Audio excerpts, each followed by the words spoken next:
Welcome in, everyone.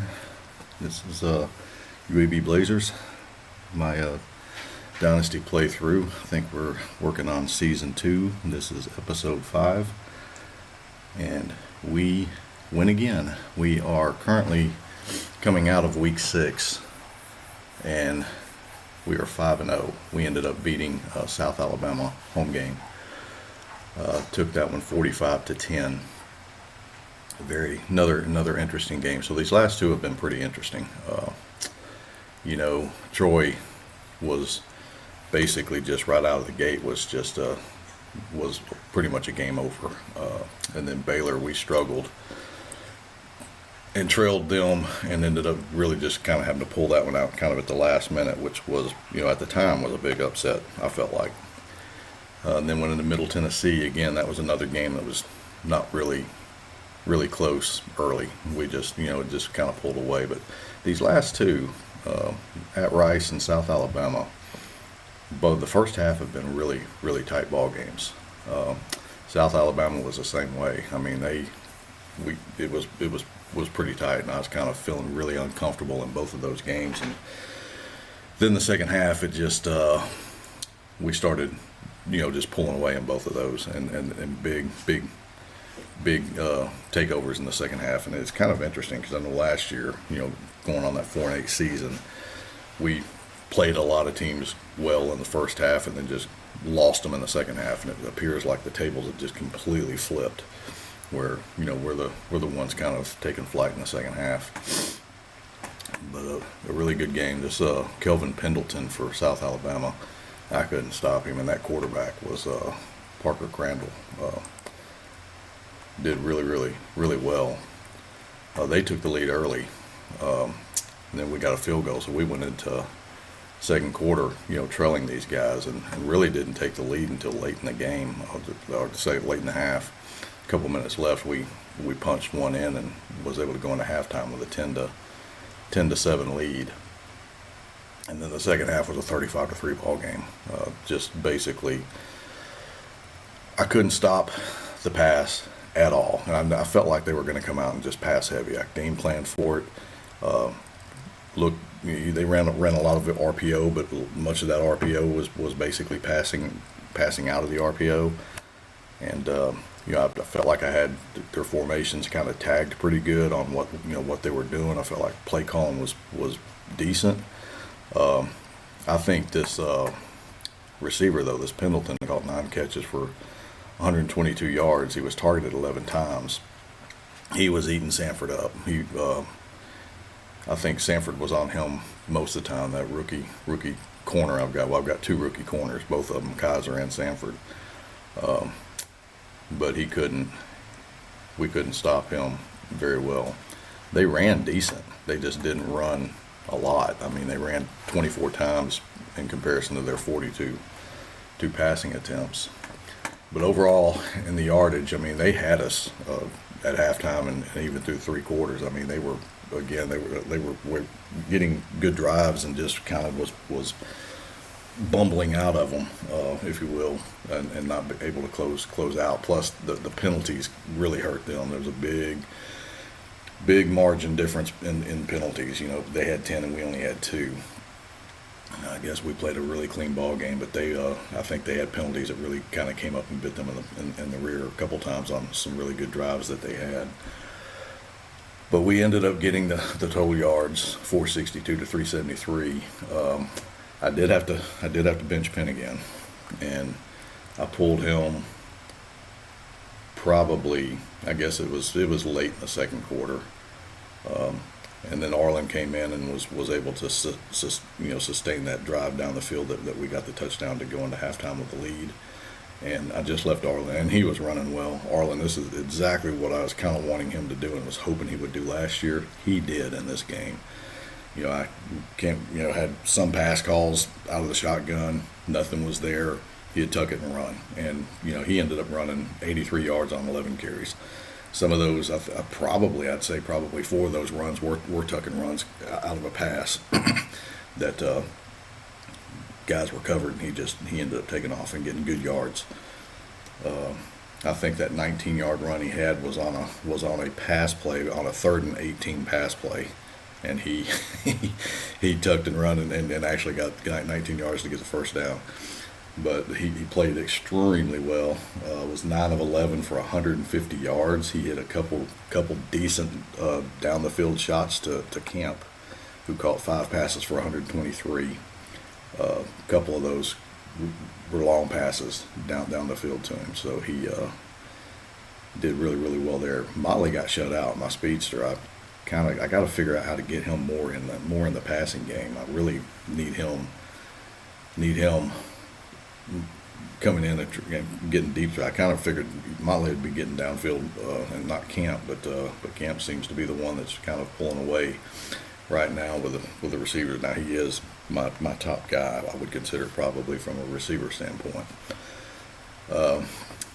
Rushing, spread it around really well. I think we had 45 rushing attempts and only 19 passes, so we're still not balanced. We're still definitely more run heavy. I don't think that's any big secret. I think anybody coming in, any AI team that's going to come in and game plan against me, I think it probably would have to be smart to try and shut down the run, and they did early. I think that was why we were down 3-0 late in the in this, almost going into halftime, until I pulled Penn, because Penn just wasn't getting anything done, and I wasn't. I mean, he couldn't throw, he couldn't complete anything. They were shutting my run down, and pulled him, put Arlen in, completely different team. So, I've got a dilemma, I guess, coming out of this week, and I'm sitting there thinking, I don't know. I feel like maybe I should start Arlen, because Penn's just he should be. I mean, just from his rating standpoint. But Arlen is definitely the most skilled out of the quarterbacks that I have. I think he's like a 75, where Penn and Ferguson are in the 50s. Ferguson being my least skilled one, probably 52 now, but I think Penn might be pushing close to 60 now, because he has gotten some skill rating bumps, just with the time that he's played. But I'll probably end up going with Arlen, just trying to use that dual threat. I mean, if it works out like it did this game, I couldn't. That's exactly what I was wanting Arlen to do last year. That I just couldn't really get anything off the ground with him. So that said, so basically going down and looking, so from a defensive side, we did get 4 sacks in this game. Was able to get to him 4 times. We got sacked once. Ralston, I mean, this guy's just a freshman, just picture of consistency. He just every game he's just clipping it out. Usually 8 to 10 tackles, 1 or 2 TFLs. He's gotten, now on the season, I think he's gotten a couple sacks now, 2 sacks. Yeah, 13, 5, 9, 5, 5, 8. And the TFLs are kind of coming in pretty deep. Yeah, 7 TFLs as well. So he's playing about as good as I could really need someone to play. Mingo's kind of fallen off, I guess, after that first game of the season. Then he got injured in the second. He's really come back, and he's not done well. I played more 3-4 kind of in this. I kind of started really some 3-3-5 and 3-4, just from the passing perspective. Not being in the nickel, but Markowa's got more playing time as well. That's why he's kind of coming in. I think he got quite a few more snaps. If I looked, yeah, he is in 25 snaps this time. He started, I think, those last couple games, or he split time really with Mingo, because Mingo was injured. And again, Sanford, had 3 tackles. I guess Kaiser had 6, but I think it was Sanford. I don't think it was Kaiser that was getting burned by that receiver. I think it was definitely Sanford. But I was trying to double team. I got to the point where I was trying to double quite a bit too. So whoever was on him, I think he was burning both of them. My ends were fairly quiet. Didn't really have a lot of activity out of them. I mean, Cooper did get a sack. They each had a couple tackles. But again, I think, everything was kind of going downfield, so it was linebackers and safeties getting really the bulk of the tackles, and there just wasn't really much of much of a running game from them. I mean, surprisingly, I mean, it could have been a lot better because they were running well. But I think I was just focusing and playing so much on pass first too that when they did run, they was making some decent runs. And this Armand Armstrong, he a 28-yard run. I think they were on their 33-yard line or something, on my 33-yard line, and it was a 3rd and long. I think it might have been a draw. I don't really know, but it might have been a dive play. I'm not sure, but at any rate, he blistered me pretty good on that run.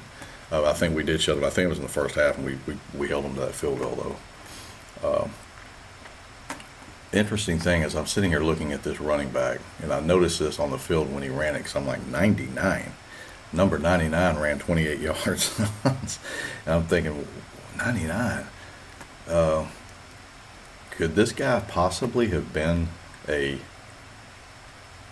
lineman converted to a running back? I don't know. I don't know how 6'2", 211. No, I mean, a defensive end? I don't know.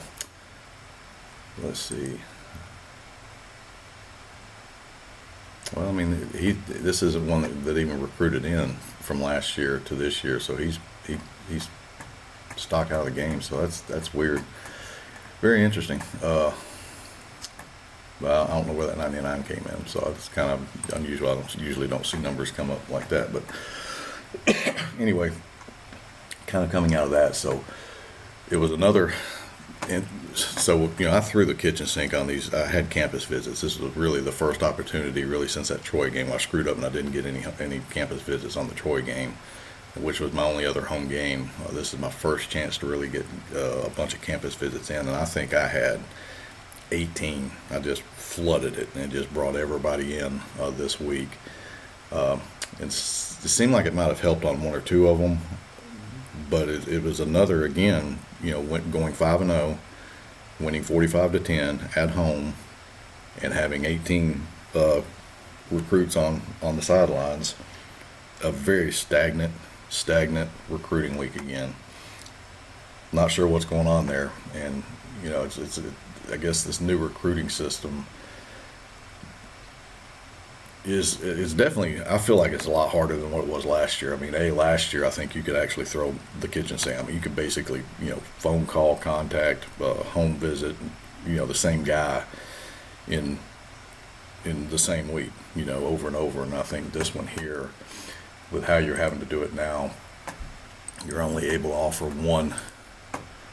I'm not sure how it's not any different for the AI teams either, but you're only able to basically offer one action, which I like. I mean, that seemed a little bit more real to be able to do that, and only that. But again, like I said, we just out of the people that we have offers, we've got a couple more bumps here, where Ken Wayne Harley's finally come up and is getting warm. But I've also had a couple more offers kind of fall in. I think last week I only had one guy that had an offer outside of us. I think we were the only offer on 16 of the 17 that I had, and now we've got a few more that's come in now. So now there's 4 of these 17. So now only 13 of the ones are single offers by me. So I'm hoping it kind of stays that way, but these have kind of fallen in too. So I ended up with these second offers coming in here. I really need the receiver and the safety, so I'm kind of just throwing a NIL offer there, and just continuing to watch all the recruiting actions and pitches that are there. The interesting thing is, like, some of these guys that they're like this fullback. I've been recruiting him since day one, and winning really seems to be. I think winning for him it might be someone else I'm thinking of. Yeah, I mean, that's probably his strongest thing, but it's not. I've got a couple of them on here that winning's like a really big thing for them, and but it just doesn't seem to be making a lot of headway, and we're sitting 5-0. So I'm we'll figure that out. So we're going to get through this next week and just hopefully get a week 7 recruit, and we start getting some of these guys to fall in with us. I'm sitting here currently still with only 3 recruits, and I've actually got a money spend of 1.7 million, on recruiting. And if you look at basically all of the teams and who spent the most, I'm still up there at the top, and I'm just really not having anything to show for it. Oregon's up there at 2.1, and I'm right there with Washington at 1.7. Hell, I'm spending Georgia money. They spent 1.7, and their recruiting is killing it, and I'm spending it, but I'm just not getting it. Again, probably because I'm going after more guys that really aren't my prestige level. Even though I'm 5-0, I'm still a 50 prestige team, so that could be part of it. And I think it may be a live and learn lesson this year, depending on how things really kind of continue to fall out on the recruiting side. But kind of going in this right now, the top classes, you can kind of look at Texas, Alabama, Penn State, your heavy hitters that are up there. But there are a lot more recruits falling in this year in version 27 than what there was in years past. And it's funny, I remember running test leagues here, and I don't remember this many recruits signing really this early. I know there was a lot more than what there was in the past, but this playthrough particularly seems like there's really a lot. Currently, hold on. So then kind of jumping back there, really just kind of look at the conference for real quick then. So, which is kind of our biggest competition, I guess. And right now, again, like I said, everybody else is falling in anywhere between 11 and 18 recruits, and we're sitting with 3. And I don't for the life of me understand what's going on here. Outside of probably just maybe recruiting too heavy on some of the same recruits that some of the bigger guys are, or at least they're waiting on bigger offers to come in. When they do, they're signing elsewhere and not signing to me. Currently, right now, Houston's got the top class. I think they were maybe the top class even last year in Conference USA as well. But that's my next opponent. And interestingly enough, they're a very balanced team. So I still have to kind of go through and work through the game planning for the next game.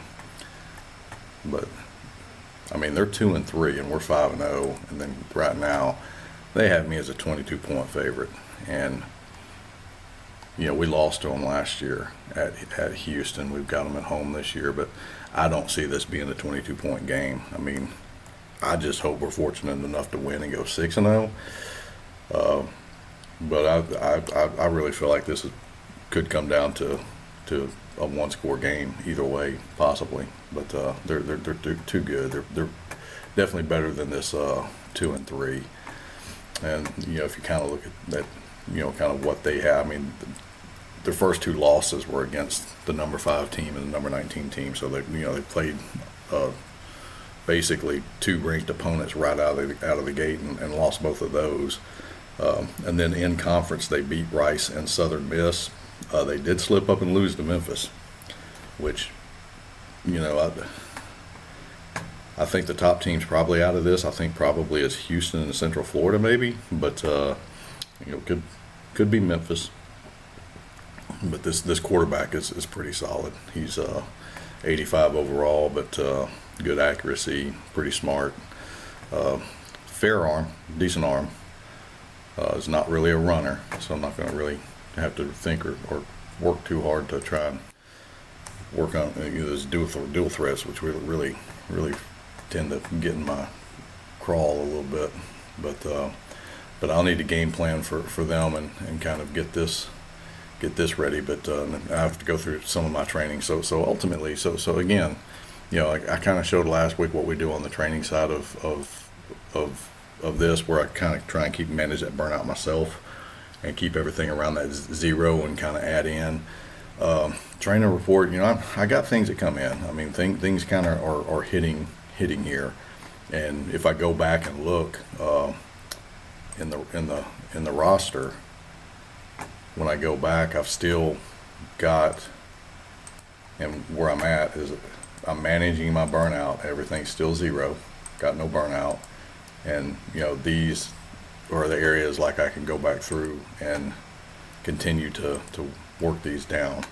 So his burnout change is -12. So he's got a lot of mental in here, so I can go in and throw, a lot more, scrimmage time. Let's get, some tactics in there, throw in some physical and, maybe some athletic.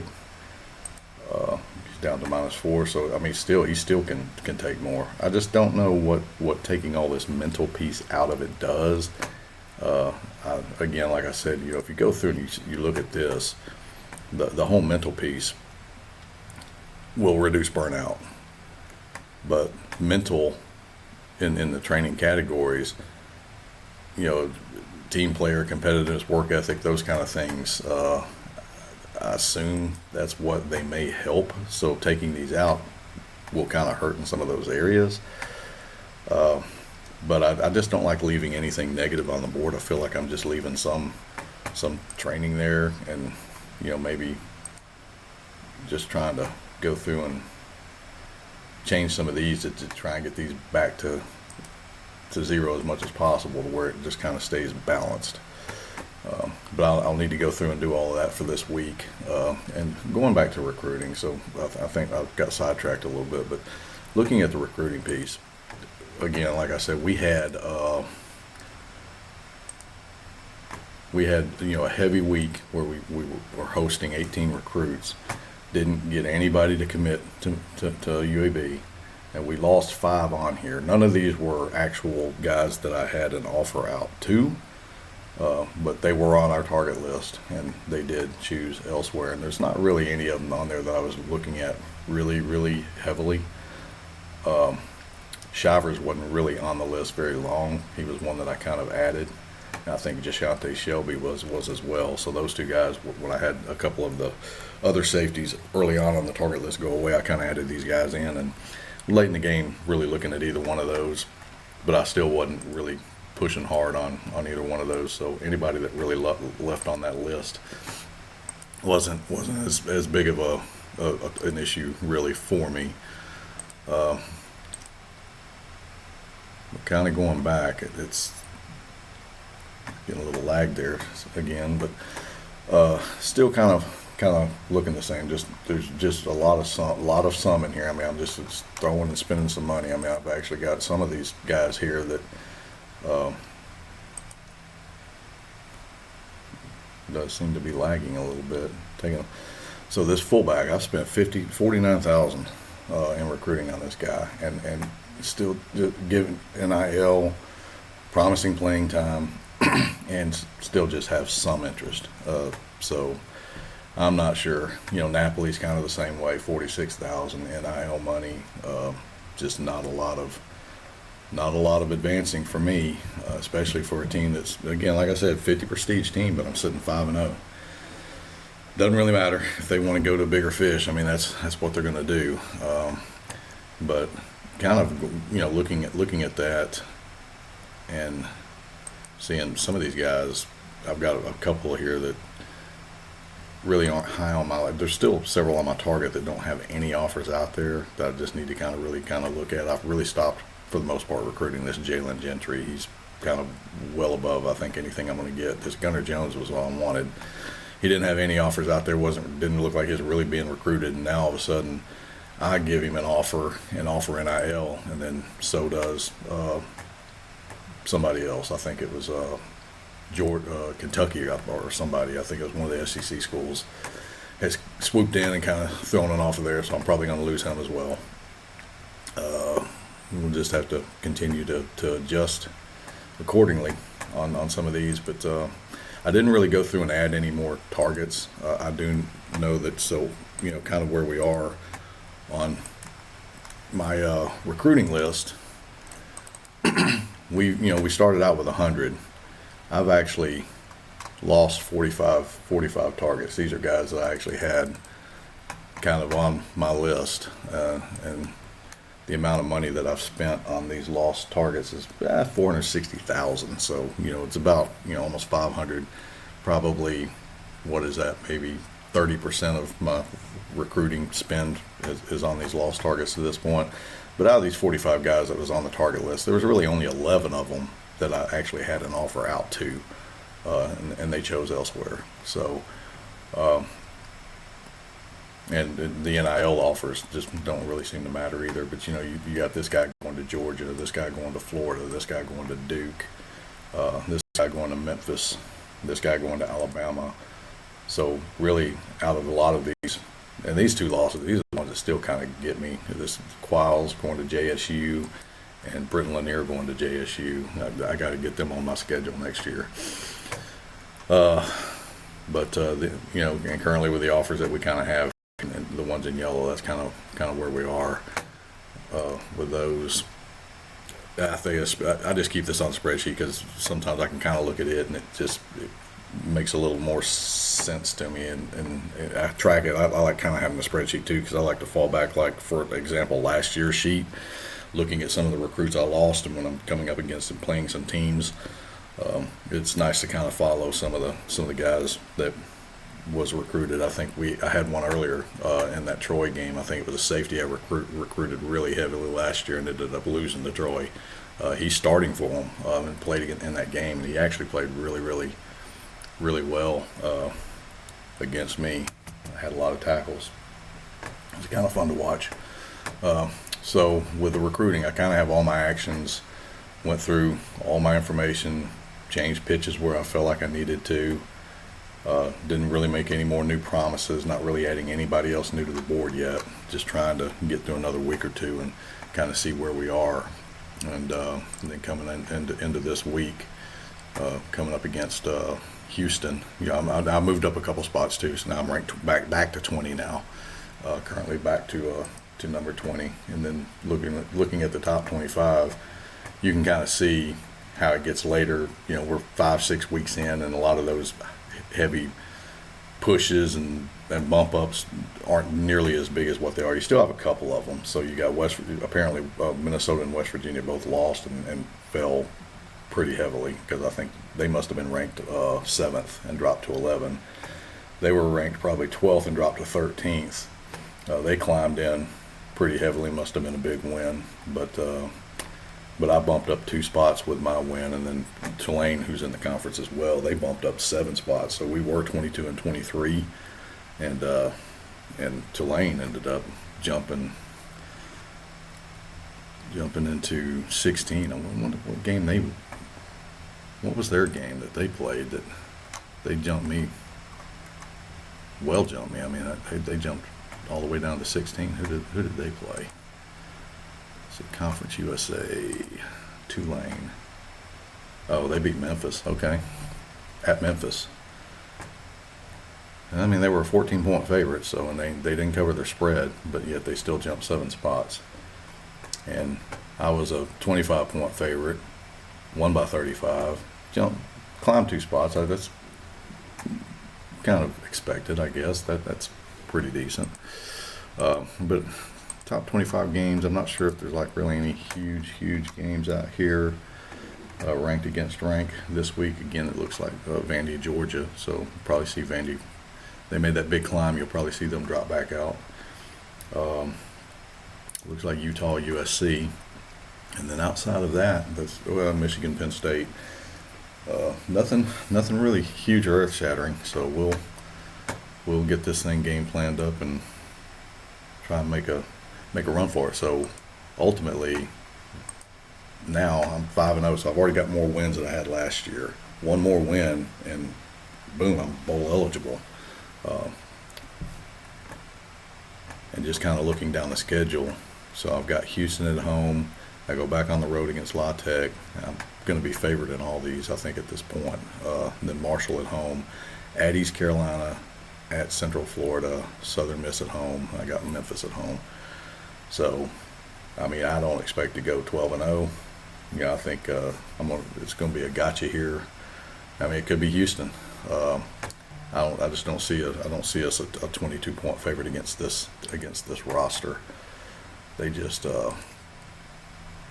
they are pretty stacked in a couple areas. I mean, they got a great running back, couple outstanding safeties. They got a good tight end, corner. I mean, they're rating wise are well above a lot of the players and things that we have.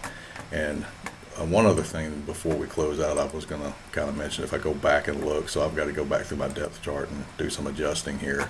I've got a couple tight ends out.